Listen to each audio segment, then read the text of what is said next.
This is the Content Marketing Podcast, episode number 141, Grow Your Audience with Downloadable Resources. Hello and welcome to the Content Marketing Podcast. This is the show where we help you attract and retain business through the power of quality content. I'm your host, Rachel Parker of Resonance Content Marketing, and today is September 24th, 2015. Hello, and I'm thrilled to welcome you to another episode of the Content Marketing Podcast. Just a reminder, we are live on iTunes and on Stitcher, so if you're listening to this episode on the blog, you can click on over and subscribe. And if you use a different app for your podcast listening pleasure, we also have an RSS feed, and I will provide that link in the blog post. Last week, we tackled the question, what's your website content saying behind your back? If you happen to miss that episode, feel free to check it out on iTunes or Stitcher or via the RSS feed. This week, we're turning our attention to another aspect of your website experience, specifically the importance of offering downloadable resources. But first, it's time to check in with our news feed for this week's rundown of news you can use. Kind of a quiet week in the content marketing universe, but we do have some news coming out of Periscope. Periscope is making it easier to find out what your favorite Periscopers have been up to. So when you go into Periscope, you see what's going on right now, but you might want to say, oh, I wonder what, I wonder what Joe Polizzi's been up to, or I wonder what my favorite guru has been up to. So now you can type in periscope.tv/the username, and that will actually pull up a web profile of the person, and you'll be able to see all recent broadcasts from the last 24 hours. So it's pretty neat from a user perspective, keeping up with your favorite Periscopers.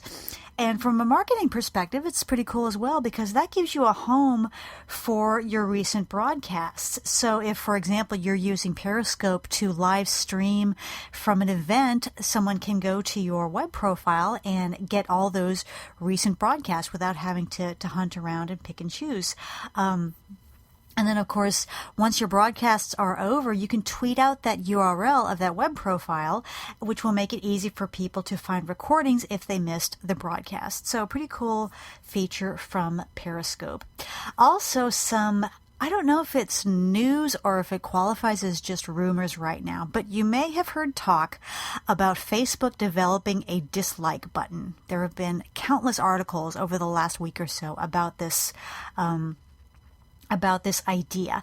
And, we've been hearing things, I've been hearing a lot of different things, but what I've heard that has been confirmed by Mark Zuckerberg is that they thought about including a dislike button at the very beginning of Facebook, but they didn't want to get into an upvote, downvote thing like you see on Reddit, like you upvote a piece of content and it goes up in the rankings and you downvote and it goes down. He didn't want to get into that.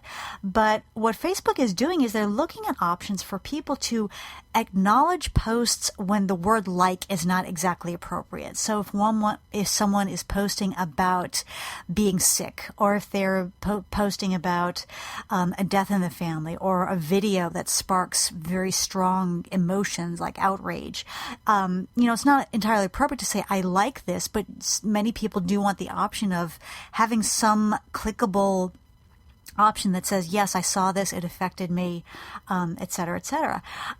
So there is talk of the dislike button, and I'm going to go op-ed here for a second, which I don't often do, but, I understand the mission, and I absolutely agree there needs to be an option for other than like for people to click on when something affects them, but they don't necessarily like it.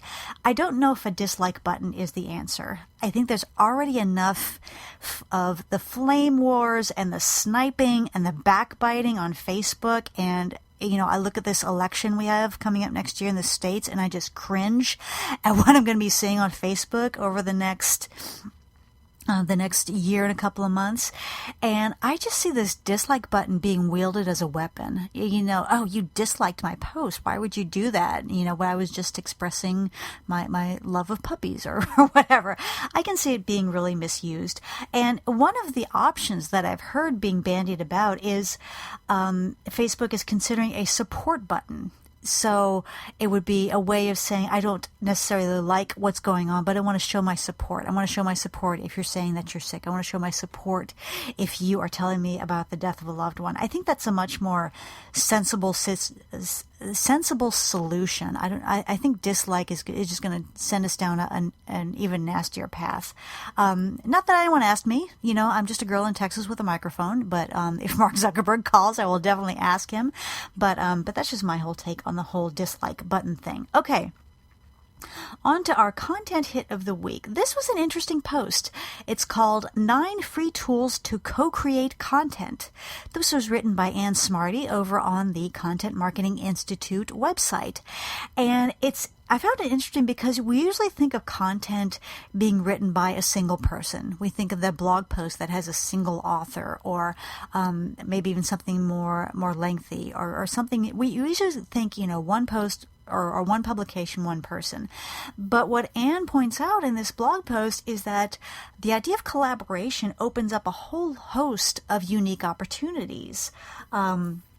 Number one, you could share the load from within your team, like having 2 people collaborate on a blog post. You could join forces with industry experts and ask if they want to co-write something with you. And you could also build relationships with other bloggers by offering them the same kind of collaborative option, and then just kind of agree to share it with your respective audiences. And it's something that hadn't really crossed my mind, but it makes a whole lot of sense.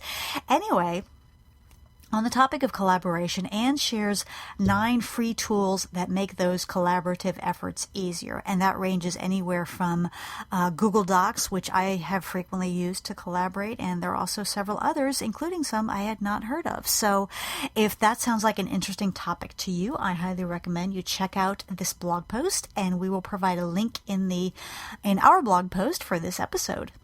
That's it for this week's update. If you stumble across something you think might be of interest to your fellow content marketers, please shoot it on over to us so that we can share. Now it's time for this week's Spotlight segment, Grow Your Audience with Downloadable Resources.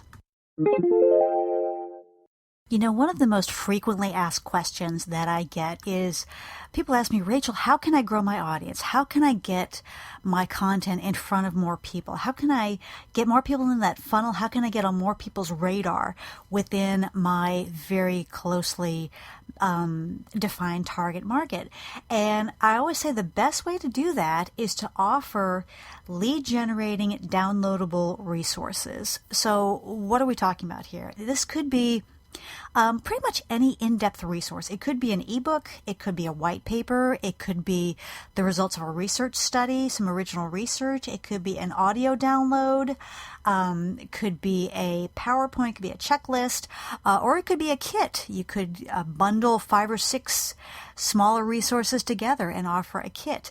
But the point is, you're offering something very meaty that is of value to your target audience. And what you do is you put it out there, you offer it on a landing page, and they have to submit their email address in order to download this resource. I'm sure you yourself have probably downloaded several resources in your day.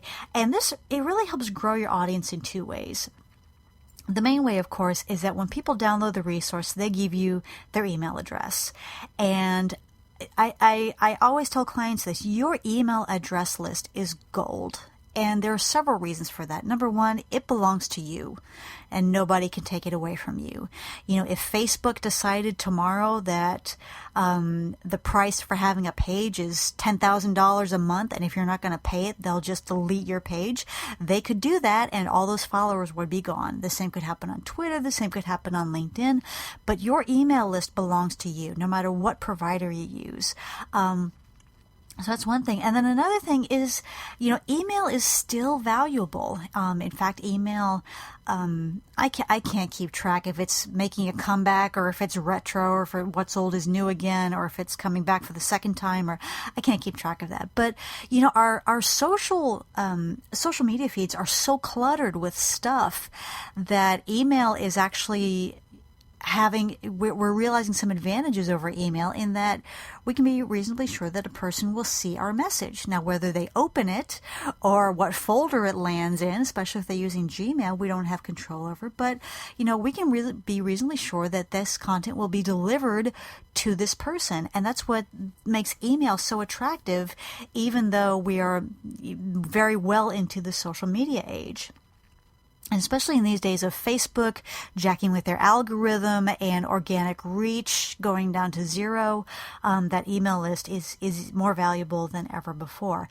And so what we want to do is create those landing pages where we offer our resources, whether it's an ebook, white paper, audio, etc. Include a space where people would enter their email addresses, and then it includes some kind of opt-in to get on your mailing list. Now, there are certain rules around opt-in. Each email marketing provider is a little different. Constant Contact, MailChimp, Aweber, etc. But for example, my landing pages there's a space for your name, space for your email address, and there's a disclaimer that says, by entering your email address, you consent to receive occasional mailings from us, and you can unsubscribe from these at any time. And so that, that kind of covers me, so I'm not sending them stuff out of the blue. It complies with the anti-spam laws.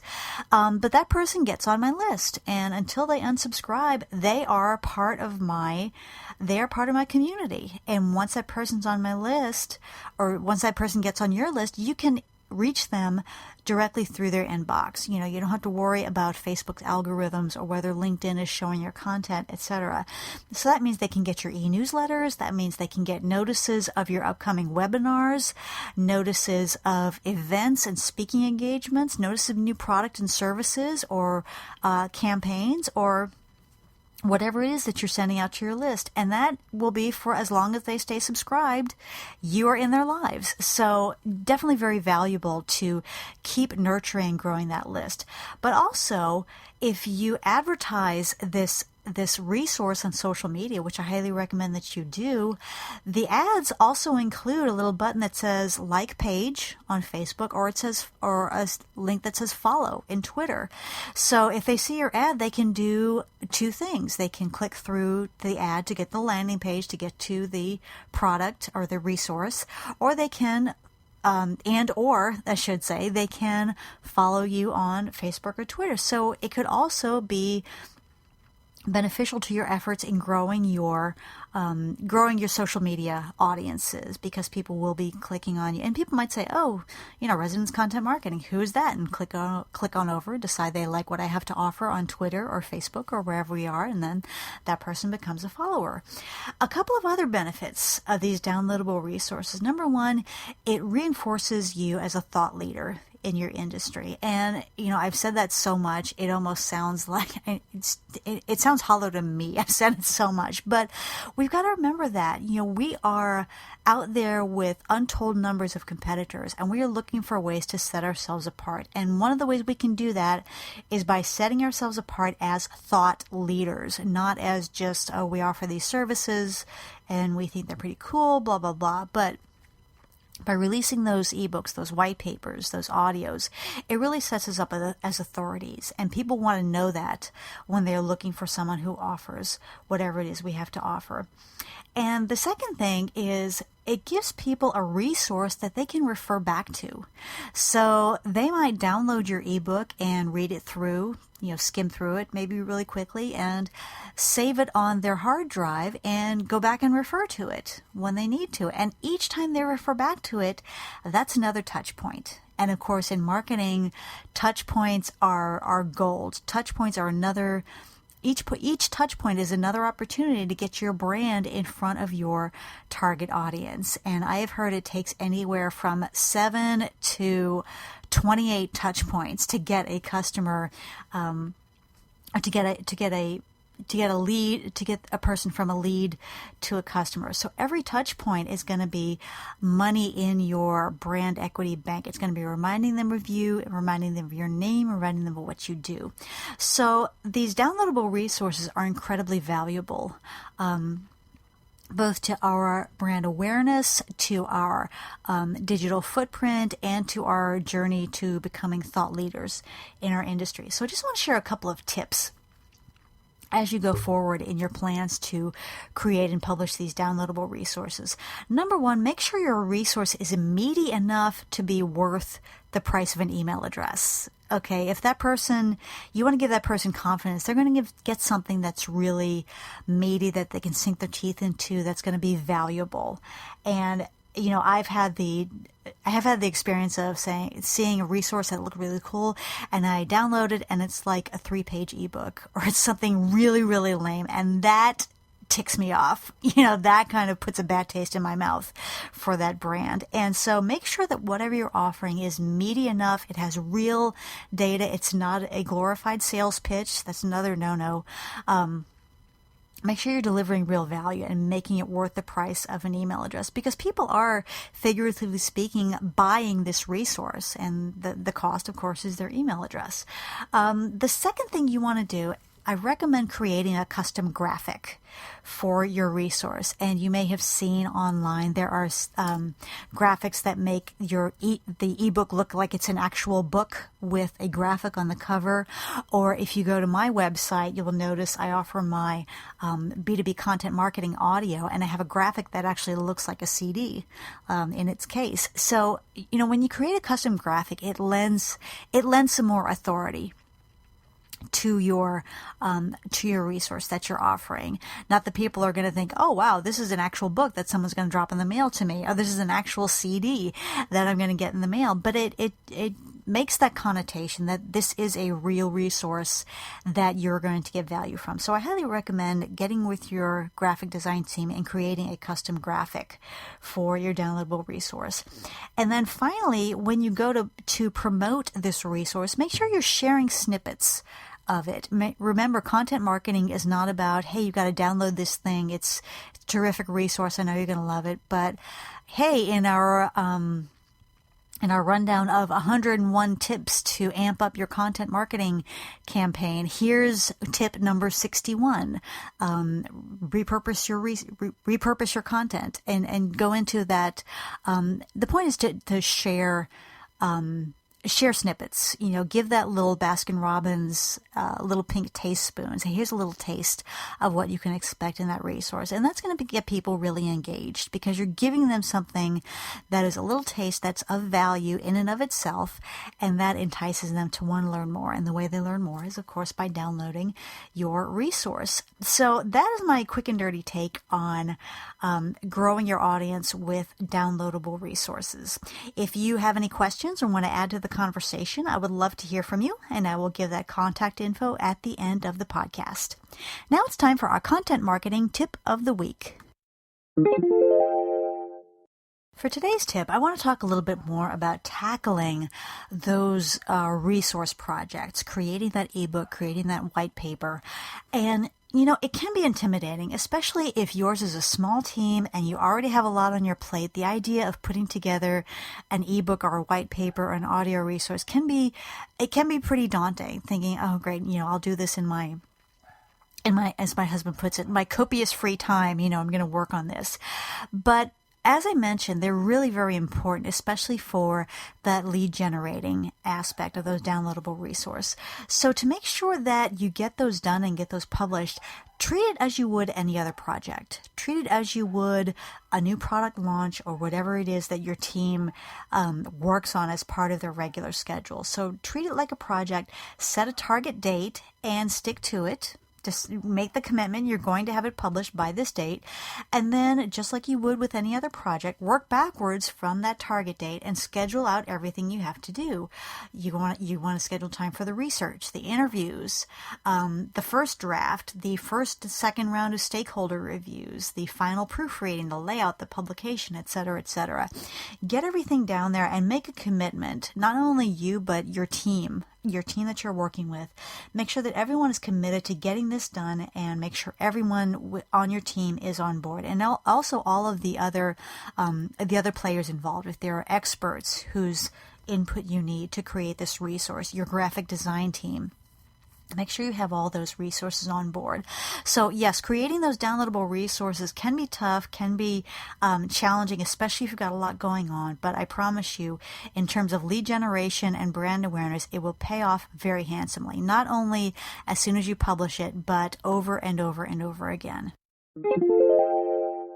Okay, campers, that's it for me today. I hope you've enjoyed this episode of the Content Marketing Podcast. If you like what you've heard today, please feel free to subscribe on iTunes or Stitcher or via our RSS feed. And if you really like what you've heard, please leave us a quick review on iTunes. For more information about content marketing, you're welcome to visit our website at resonancecontent.com, where you'll also find our blog as well as links to our pages on Facebook, LinkedIn, Twitter, and other social networks. Now we have a new month starting shortly, and October is a very special month because October 2015 marks the 5-year anniversary of Resonance. 5 years since we started on this little mission. Hard to believe. So I got some special goodies planned, so I want you to be sure to stay tuned for details. As always, I like to leave you with a quote, and today's comes from Henry David Thoreau. He once said, quote, "Success usually comes to those who are too busy to be looking for it," unquote. Again, this is Rachel Parker with Resonance Content Marketing. Thank you again for listening, and we will see you again next week. Take care.